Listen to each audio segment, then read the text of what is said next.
I'm gonna be weird here. Favorite movie would be Gone in 60 Seconds. I'm a car guy, and the whole movie's about cars, so there's not really anything you can't love about it. Red Dawn.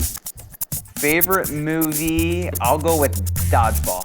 Probably Ben Stiller saying, nobody makes me bleed my own blood when he gets hit in the face with the dodgeball. My favorite sports team would probably be the Iowa Hawkeyes. Minnesota Vikings. Big Cycle fan, but overall probably have to go with Minnesota Vikings. My first car was a 2000 Grand Prix, Pontiac Grand Prix. Just did the normal 14, 15-year-old stuff to it, painted things that probably shouldn't have been painted. My first car was a 1996 Pontiac Bonneville, purple in color, 40th anniversary too. Orange Ford Maverick. When I sold it, the radio was worth more than my car.